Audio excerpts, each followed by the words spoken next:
Welcome to today's episode of the Elevated Living Studio podcast.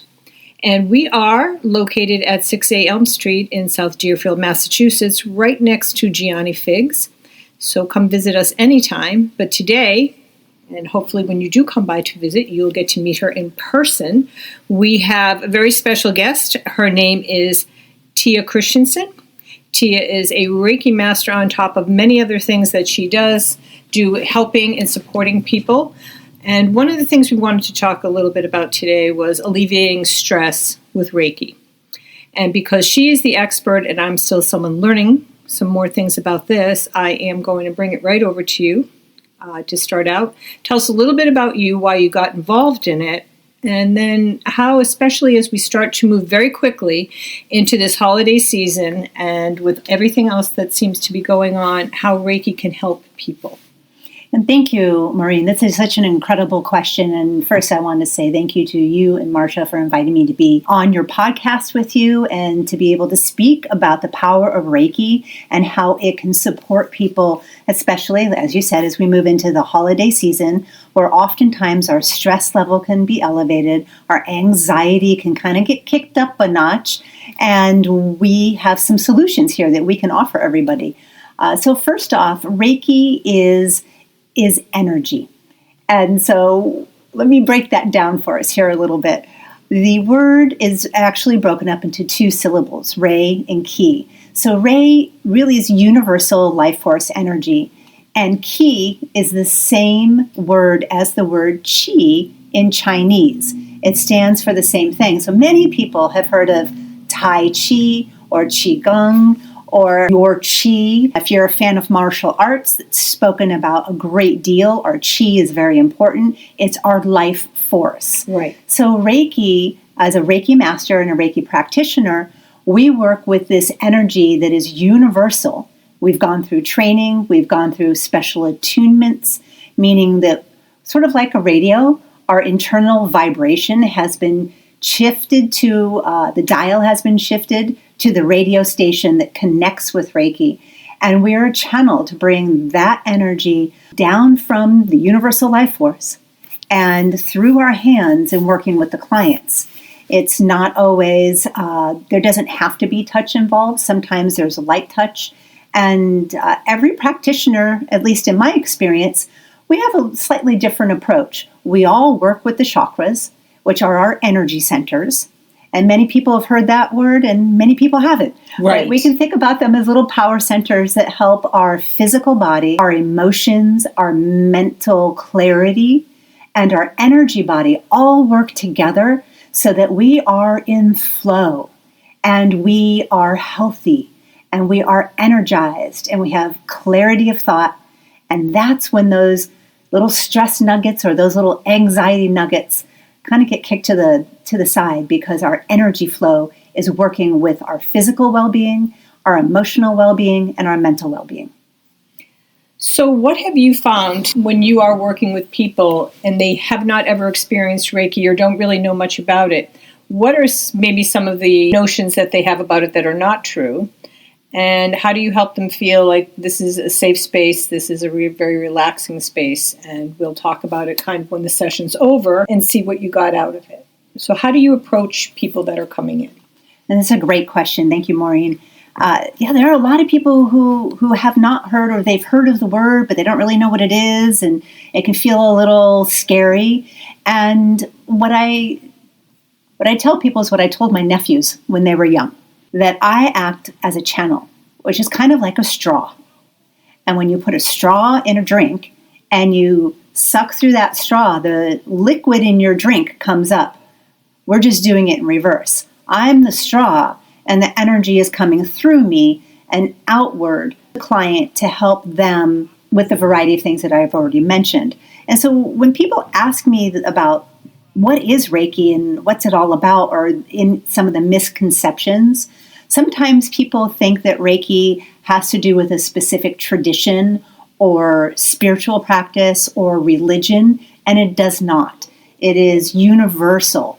So while the gentleman who was the person who brought Reiki into the world, and he was given the connection to Reiki energy while he was on a 22-day meditation retreat on Mount Kurama in Japan. Right. Dr. Usui, while he happened to be a Buddhist monk, you do not have to be Buddhist. You do not have to be Christian or Hindu or Islamic or Jewish. It is for everyone. And it doesn't have anything to do with any kind of spiritual belief or tradition. If you believe and if you have a sense that there's something more in this world that guides things, you kind of, especially parents, you know, the parents, the moms and the dads out there, and, you know, even us aunties, you know, when we're watching those little kids and we have that little inkling that we should go check on them in the room because maybe it's been a little quiet and we're just not quite sure. But, you know, maybe they're playing really well with each other and maybe they're swinging from the chandelier. We don't know. But that little intuition, we all have that. Mm-hmm. And so what I tell people is that just check in with that little inkling. That little inkling is the energy. It's life force energy that you're connected with that supports you in creating your decisions on a day-to-day basis. And that's what we're kind of tapping into, is this universal life force energy.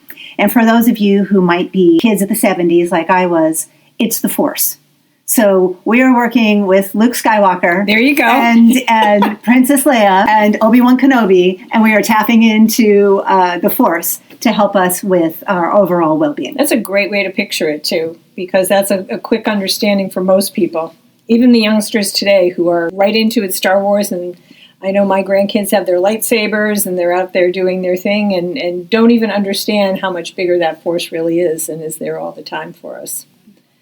So when we think about what it can do to alleviate anxiety, and more, and it happens every year as we approach this time of year, and things seem to be going faster and there's more things to manage and more curveballs that get thrown. We were just talking to somebody earlier today that, you know, got thrown a curveball, had something very well planned and was told last minute, sorry, that's not going to happen. But that happens to us on a daily basis and it starts to build up. And then we start to notice we're snapping at somebody or, gee, our neck hurts or our shoulder hurts or something like that. What would you say to them to help them understand that there's something out there that doesn't mean you have to go get an over-the-counter ibuprofen and hope it's going to change it? How do we get through to them to say, you know, this is really something that you can try? And I know from my own personal experience with other practitioners and with you more recently too, is that I walk away feeling as though things have just kind of adjusted in a different way. I can think clearer. I feel more intentional about the things that I'm doing. But when you're trying to explain that to someone else, what would you say? If they're sitting there listening now, what would you say? You're giving me lots of great questions today, Maureen. Thank you so much. So what I would say is that this really goes back to, I'm also a certified health coach, and so I have a nutrition training and a health coach training. So I want to go to the physiological situation that happens when we're in stress or we are encountering something in our life that maybe is not what we expected. Our brain jumps in, our negative ego jumps in, and it's like, I got it under control. I can fix it. And then that mind goes everywhere and it's the monkey mind. It's the hamster in the wheel. And what happens then is that our bodies physiologically do not know if we are in fight or flight. And it's in our DNA. It goes way back to the beginning of time when we were living in caves, and the body doesn't know, is this a tiger that's chasing me that wants to eat me? Or is this, oh my gosh, I had my husband's birthday planned and the venue just called and they told me they double booked and they canceled mine. Right.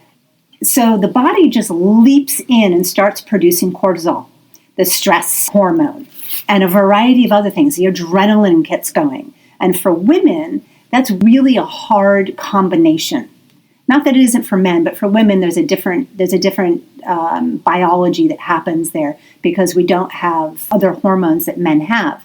And that depletes us. And then what happens is that we start to feel sluggish. And then our mind jumps in again, and it becomes this vicious cycle of, I don't feel well, my stomach doesn't feel well. Oh my gosh, I got the kink in the neck, because when we stress, all of a sudden all of our muscles tense up And the body's producing all of those stress chemicals that now get trapped in the muscles because the muscles have tensed. Right. And so if you think about it almost like a hose, if you put a kink in the hose, if the water's running, and you go and you put a kink in the hose, that water builds up somewhere along the way. And eventually, if you leave it there long enough, it bursts. Exactly. And so we get the pains and the necks and all of the things. And so what happens with Reiki is that as I work with the client, we always have a check-in first just to see what's going on. And we set an intention. And then I do a scan and I find out, where is there tension? Where's the energy out of balance? Is there some hot energy? Is there some cool energy? What can I do? Where do I get to focus to bring this back in balance?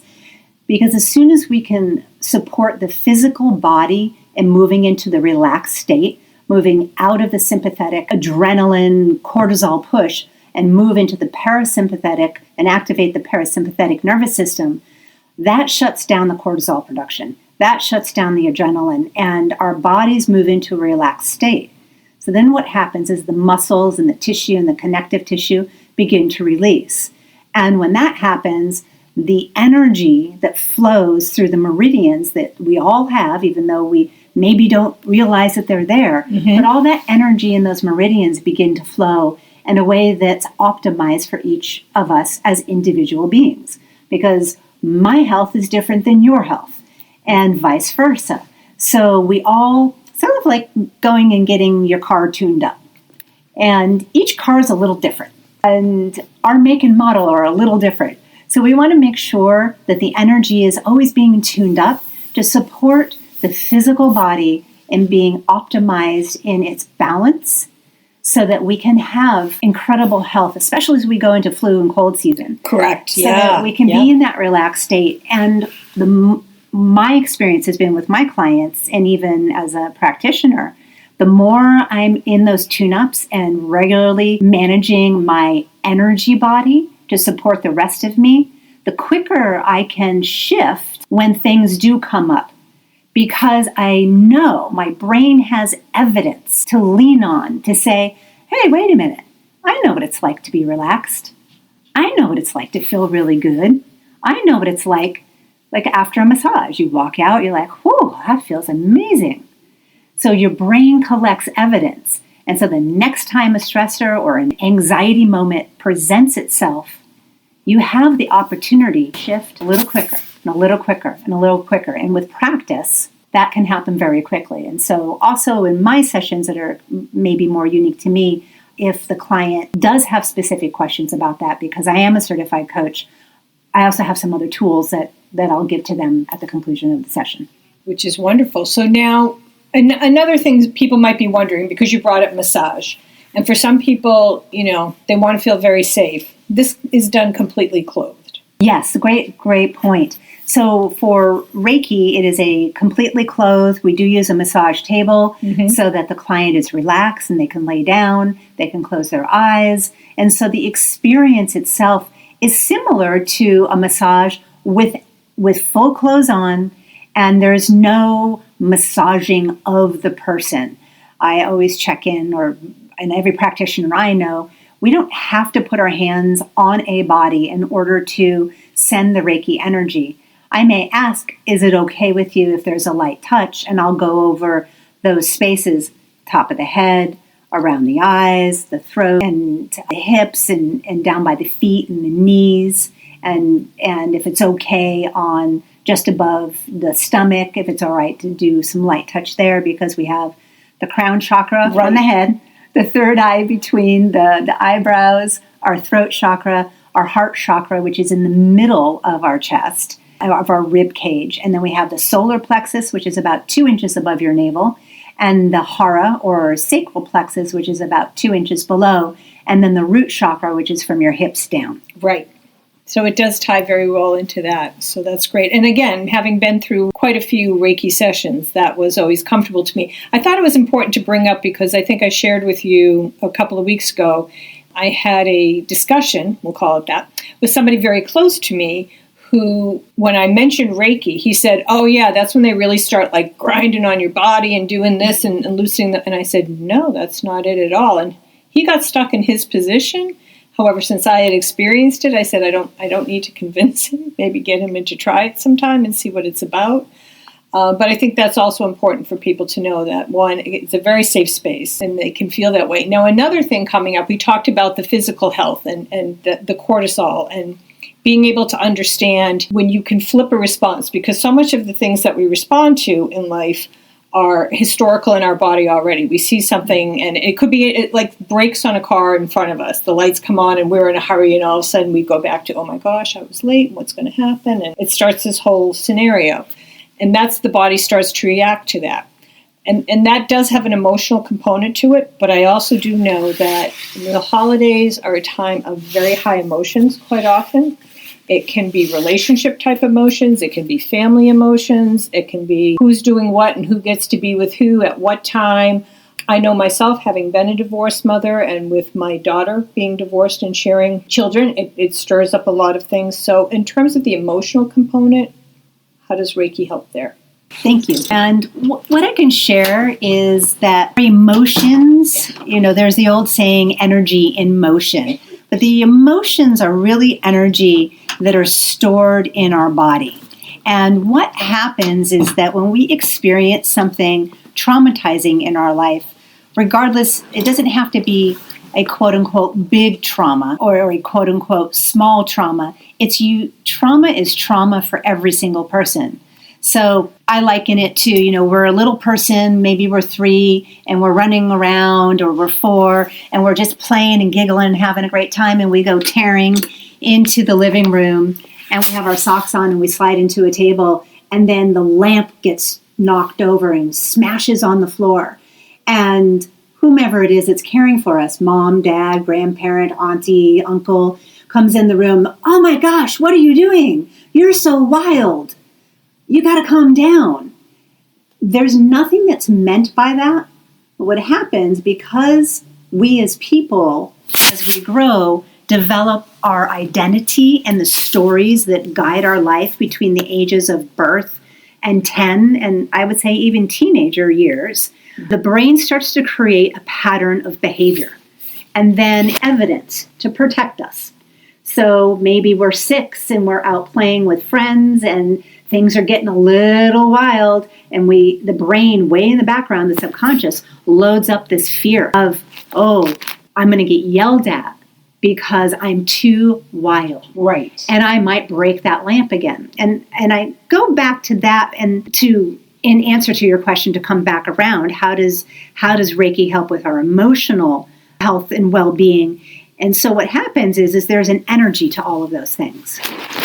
And that energy, like we talked about in the physical body, gets trapped. And we can heal trauma. We can release the energy and the stuck elements that get stored in our body following something that may seem like not a really big deal. Oh my gosh, I was running around, I got yelled at. No big deal. But over life, our brains collect these stories. Mm-hmm. And it's the same thing with, say, something very traumatic happening, a car accident, which I can speak for myself. I've had a few in my life. Somebody slamming on a brake, and then all of a sudden you come into it. So having energy work supports in releasing that energy that's trapped there, so that again, the mind starts to remap itself in understanding that the old stories and that old protection system doesn't need to always be in place and may not necessarily work for us anymore. Right. That we can see the opportunities that are in front of us to be able to create a new paradigm, a new normal. And that can be for the really, really big things, and it can be for the things that maybe we think are really, really small. Mm-hmm. That's great, and that reminds me of so many things that I've thought of and talked about during the year, and especially I think anything that happens, a situation, a thought, a process that's really tied to a strong emotion gets very, very easily and very quickly and sticks around. It's kind of strange sometimes the things that I still remember, and I can remember the emotion of the day it happened, and I was 6 years old, and it has tied in there with me all the time. What I also like that you brought up about being able to repattern things is there are people that know that they have trauma, or they have things that they would like to release and they've been there for a long time. However, they don't necessarily want to seek out a psychiatrist or a psychologist. They don't want to take all the medications that they throw at us every single day. And what you're giving is an opportunity to actually work within your own body to help release and repattern some of these things. That's what I'm hearing. Exactly. And, from my experience and the position that I'm taking in the healing space is that talk therapy is great and it can really support people. However, the modality stays stuck in what happened in the past. Let's continue to talk about it. And maybe we'll talk a little bit about what's happening now. However, there's no future forward thinking. What's my vision for what I do want to create? How would I like to be as I move forward? That's just not part of, stereotypically, it's not part of the paradigm. Right. Whereas what we can do, in my Reiki sessions, if that comes up and it's something that somebody wants to work on, then we might have just a short conversation about, and I'll ask some open-ended questions. What is your perfect day? What is one of the most wonderfully joyous moments that you remember? And then we can work with, what's the energy? Like, how are you feeling right now? Right. Great. Let's work on bringing that into your life to continue to support you. And I also want to say, too, that you don't have to have something traumatic or something that you feel like you, quote unquote, need to fix in order to have a Reiki session. Correct. Reiki is great for anyone at any time. It just so happens to also do a really amazing job at supporting people in these other situations. So I would say getting started, the first thing to do would be to reach out and book a session with you. Absolutely, absolutely. And I'm here at Elevate Living Studio. And, we can be flexible with our schedule. I have an online scheduling link. And if somebody's really still curious or just not quite sure, I always offer a free 15-minute call just to answer any questions before a session. And all they have to do is they can book that directly on my website, dreamsculptinginstitute.com, or they can email me there. And it's really about connecting with people and supporting them and making sure that they are as comfortable as possible, and so that we can create an atmosphere of safe space and healing that will really support people in their lives. So my suggestion, or my encouragement, I would say, is that if you are listening and you are feeling any of those things, or even as you said, boy, I've never tried this, so I don't really know what I might be missing, that the best way to do it is to give it a try. I myself was very excited when you came on board here to start to partner with us, because when I lived in New Jersey, that was kind of part of my life, was Reiki and what it did for me and how it situated me in very crazy situations. I traveled all the time. I was on the road. It was a very, very high-stress job for about 10 years. And if I didn't have that, I'm not sure what would have happened. Because there was a lot to manage, and usually it was just me having to pivot whenever anything happened. So being able to kind of get back into that space again where I can use that kind of healing for myself, or just like that tune-up of, it's been a lot of stress, there's a lot of things going on. Maybe I just need a little time out to kind of see how we can rethink about it and refeel about it inside. And the sessions that we've done recently have been very, very good to support me physically with my own health and a couple of things I've had going on, but also mentally, because my space has been a lot calmer. It's been down quite a few levels, so that has been great, and I truly appreciate it. I just want to thank you very much for taking the time. I want to have you come back and revisit us again, talk about some more about Reiki and some of the other things that you do and offer to people, because I think they're very important as well. But my suggestion would be, if you've never tried this before, don't sell yourself short in life. So we are here at Elevate Living Studio with Tia Christiansen, and you can visit us anytime here at 6A Elm Street. Just look for Gianni Figs. We'll be right next door. And thank you so much for joining us today.